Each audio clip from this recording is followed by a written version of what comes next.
Sesaat lagi Anda akan mendengarkan program Renungan Sahabat Seperjalanan bersama Pendeta Wendy Pratama. Selamat mendengarkan.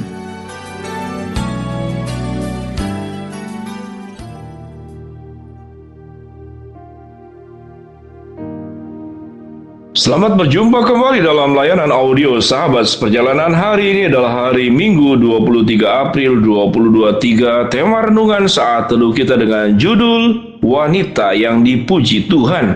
Wanita yang dipuji Tuhan. Amsal 11 ayat yang ke-16, demikian bunyi firman Tuhan. Perempuan yang baik hati beroleh hormat, sedangkan seorang penindas beroleh kekayaan. Orang yang murah hati berbuat baik kepada diri sendiri, tetapi orang yang kejam menyiksa badannya sendiri. Mari kita berdoa. Bapa yang di dalam surga, kami ingin menjadi wanita yang dipuji Tuhan. Kami pun ingin menjadi pria yang dipuji Tuhan dan bukan mencari puji-pujian buat diri sendiri.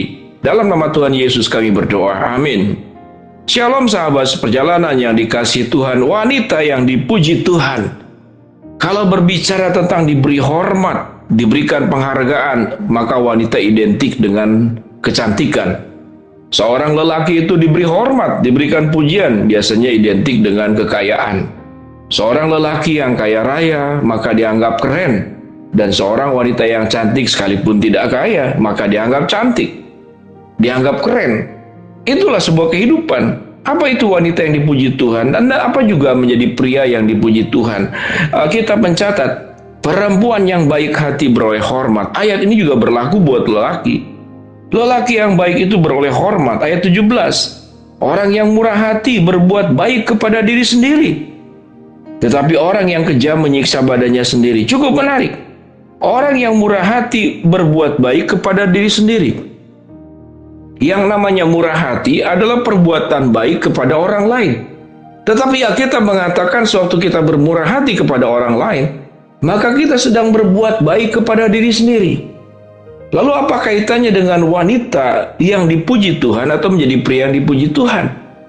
Maka orientasi tentang pujian dan penghormatan itu yang dikatakan dalam Alkitab.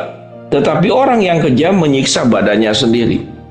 Banyak wanita kemudian supaya ingin tampak cantik, tampak segala baik, kemudian dia memaksakan menggunakan kecantikan-kecantikan yang bisa merusak badannya sendiri. Mungkin memakan obat-obat tertentu yang sebetulnya juga ada unsur racunnya, ada unsur obat kimianya. Tapi mungkin untuk berat badan yang ideal, untuk kulit yang baik, kemudian kita memakai obat-obatan yang bisa berbahaya kepada kesehatan. Dan kita berjuang untuk semua hal tersebut. Bagi laki-laki mungkin nampak keren, kalau sahabat seperjalanan berjalan pergi kemana, selalu saya bertemu dengan orang yang menjual itu, yaitu jaket kulit. Jaket kulit, ada yang kulit, kalau kulit kambing, mungkin kulit sapi, saya tidak tahu kulit apa, sebab saya sendiri tidak pernah membeli dan tidak tertarik untuk membelinya. Tapi ada jaket kulit itu yang memang dari binatang.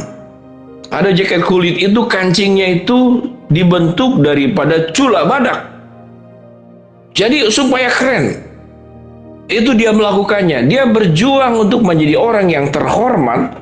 Allah dengan cara apa? Dengan cara mengubah kemasan diri sendiri dari luar, tetapi sesungguhnya itu bukan diri sesungguhnya yang ada di dalam. Sementara busana yang kita pakai, aksesori yang kita pakai, kendaraan yang kita pakai, rumah yang kita miliki, gelar yang kita harus perjuangkan, bukanlah karena pendidikan tinggi, bukan karena kekayaan, bukan apa yang dikenakan, yang kita kendarai, yang kita punyai, tetapi pakaian terbaik, kendaraan terbaik, aksesori terbaik adalah perbuatan baik yang Alkitab mengatakan dan sikap murah hati yang dicatat dalam Amsal pasal 11. Ayat yang ke-16, perempuan yang baik hati beroleh hormat. Ayat 17, orang yang murah hati berbuat baik kepada diri sendiri, tetapi orang yang kejam menyiksa badannya sendiri. Apa itu sikap kejam kepada diri sendiri? Sikap kejam kepada diri sendiri adalah kita berjuang dalam rangka untuk menerima penerimaan dari orang lain.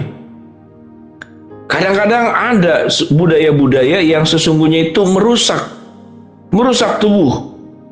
Ada di bagian tertentu budayanya adalah untuk memperpanjang leher, maka diberikan cincin-cincin di lehernya, sampai kemudian lehernya panjang. Bukankah ini kita sedang melanggar kodrat dari yang sudah Tuhan buat?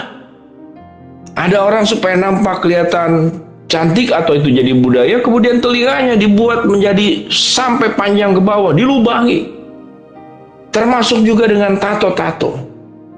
Tato-tato yang pada prinsipnya memang itu adalah sebuah seni. Namun melakukan tindakan-tindakan yang sesungguhnya bisa merusak jaringan kulit atau bahkan bisa menimbulkan efek samping kepada badan kita. Bukankah kita sedang tidak menghargai apa yang menjadi ciptaan Tuhan yang terindah dalam setiap diri kita masing-masing? Sahabat seperjalanan berbicara yang terakhir tentang tato, maka ini menjadi pro dan kontra. Tapi kalau sahabat seperjalanan yang sudah melakukannya dan menganggap itu hal biasa, silahkan, saya tidak punya hak untuk menghakimi. Namun itu terkembali kepada setiap masing-masing itu di hadapan Tuhan. Karena ada banyak hal yang jauh lebih penting daripada urusan itu. Bagaimana hidup kita itu bisa menjadi hidup yang dikatakan di dalam firman Tuhan. Menjadi pribadi-pribadi yang baik hati dan menjadi pribadi-pribadi yang murah hati. Karena orang yang baik hati akan beroleh hormat. Dan orang yang murah hati, dia sedang berbuat baik kepada dirinya sendiri. Oleh sebab itu, Alkitab mencatat bahwa pujian yang kita harus minta adalah berangkat dari Tuhan. Wanita yang dipuji Tuhan, lelaki yang dipuji Tuhan, menjadi orang tua yang dipuji Tuhan, menjadi bos yang dipuji Tuhan, menjadi guru atau dosen yang dipuji Tuhan, menjadi pegawai yang dipuji Tuhan. Kita sangat haus sekali kepada pujian-pujian yang ada di dalam dunia ini. Sementara pujian yang ada di dalam dunia ini seringkali adalah pujian tuntutan yang seringkali bisa merusak kehidupan kita. Namun tatkala kita mencari pujian yang datang hanya dari Allah, maka kita akan melakukan seluruh kehidupan ini secara tepat dan benar. Menjalani hidup ini secara tepat dan benar. Bagaimana cara menjalani hidupnya? Kita akan berjuang menjadi orang-orang yang terhormat dengan cara berbuat baik. Kita akan berjuang menjadi orang-orang yang terhormat menjadi dengan sikap bermurah hati dalam kehidupan ini. Sehingga Tuhan dimuliakan lewat setiap kehidupan kita masing-masing. Sahabat seperjalanan yang dikasihi Tuhan, biarlah kita berjuang untuk mencari pujian kepada Tuhan. Kendaraan yang kita pakai bukanlah mobil mewah dengan harga ratusan sampai miliaran. Tapi kendaraan yang termewah yang kita bawa adalah tubuh kita sendiri, hidup kita sendiri, badan kita sendiri. Biarlah apa yang dikatakan dalam firman Tuhan dalam Roma 12 ayat 1 dan 2. Persembahkanlah tubuhmu sebagai persembahan yang hidup, yang kudus, yang berkenan kepada Allah. Itu adalah ibadahmu yang sejati. Janganlah kamu menjadi serupa dengan dunia ini, tetapi berubahlah oleh pembaharuan budimu, sehingga kamu dapat membedakan manakah kehendak Allah, apa yang baik dan benar di hadapan Tuhan. Oleh sebab itu sahabat seperjalanan, mari kita berjuang untuk menjadi pribadi yang mencari kemuliaan Tuhan dan bukan mencari kemuliaan dunia ini. Kita berdoa. Bapa yang di dalam sorga, hamba-Mu berdoa buat sahabat seperjalanan yang sedang sakit, Tuhan jamah sembuhkan. Sahabat seperjalanan yang sedang menghadapi masalah, Tuhan bukakan jalan. Sahabat seperjalanan yang sedang berdoa mengharapkan sesuatu dari Tuhan, Tuhan kabulkan dengan cara dan waktunya Tuhan. Dalam nama Tuhan Yesus kami berdoa. Amin. Shalom sahabat seperjalanan, Tuhan memberkati kita semua. Maaf kalau ada suara kurang berisik karena suasana hujan tatkala melakukan rekaman ini. Tuhan memberkati kita semua. Shalom.